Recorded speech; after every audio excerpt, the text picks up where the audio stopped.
আজকে কিন্তু আমি আপনাদের সামনে ইসলামপুরের আঞ্চলিক ভাষায় কথা বলবো, বুঝছেন? এটা কিন্তু একবারে মানে আপনারা বুঝতেই পারবেন।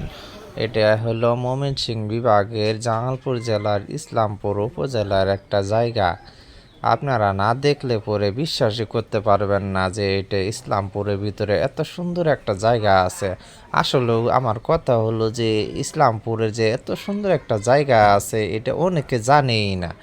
আর জানবই কিভাবে এই জায়গাটা যে মানে ইসলামপুরের মানে প্রাণকেন্দ্রে এত সুন্দর একটা জায়গা আছে, অনেকে আসলে তো ঘোরাফেরা করে না, যার ফলে জানে না মানুষ। আর আজকে নিয়ে এসেছি আপনাদের সামনে এত সুন্দর একটা ভিডিও যা কইরে আপনাদেরকে দেখামো বলেই নিয়ে আসছি। এই ভিডিওটা যদি আপনারা না দেখেন তাহলে বুঝতেই পারবেন না যে এত সুন্দর জায়গা এটা ইসলামপুরের কোন জায়গায় রয়েছে। ইসলামপুরের এই যে ব্রিজ আছে না, ইসলামপুরের ব্রিজ, বড় ব্রিজটা, ইসলামপুরের ব্রিজ মানে এই জায়গা থেকে একবারে সরাসরি আপনি যাবেন গা শেরপুরের রাস্তা হয়ে। শেরপুরের যে মেন রুট আছে না, ওই রুটের ভিতরে আপনি যাইতে পারবেন। মানে এক কথায় কি বলবো, এই চরের ভিতরে যে এত সুন্দর একটা জায়গা আছে আপনি না দেখলে বিশ্বাসই করতে পারবেন না ভাই। এটা আসলে আমি করছি কিন্তু ঈদের দিন ভিডিওটা, বুঝছেন?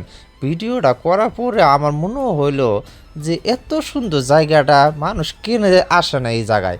ঈদের দিন ছাড়াও যে কত সুন্দর লাগবে এই জায়গাটা। আর দেখেন সামনে কিন্তু একটা নতুন একটা হয়েছে, আবার স্টেডিয়াম হয়েছে, মিনি স্টেডিয়াম। এটার নাম হলো মিনি স্টেডিয়াম। মিনি স্টেডিয়ামে গিয়ে আপনি দেখতে পারবেন এত সুন্দর একটা জায়গা এখানে, মানে মনোরম পরিবেশে ইসলামপুরের ভিতরে যে এত সুন্দর ব্রিজটার সাথে যে এত সুন্দর একটা স্টেডিয়াম হয়েছে। আসলেও এই জিনিসটা কিন্তু আপনারা জানেন না, এই জন্য নিয়ে আইসি আপনাদের সামনে ইসলামপুরের ব্রিজটা দেখাইবার। দেখেন ইসলামপুরের ভিতরে যত সুন্দর সুন্দর মেয়ে মানুষ আছে, গাড়ি ঘোড়া আছে, সব এই রাস্তা দিয়ে কিন্তু চলাফেরা করে। আর আপনারা যদি না দেখেন তাহলে বিশ্বাসই করতে পারবেন না। দেখেন অনেক মানুষ অনেক মানুষ অনেক গাড়ি ঘোড়া যাইতেই আছে যাইতেই আছে যাইতেই আছে। নদীর মাঝখান দিয়ে এত সুন্দর জায়গা, আপনারা আসবেন কিন্তু দেখতে, না দেখতে আসলে এবারে বিশ্বাসই করতে পারবেন না আমাদের ইসলামপুরটা কত সুন্দর একটা জায়গা।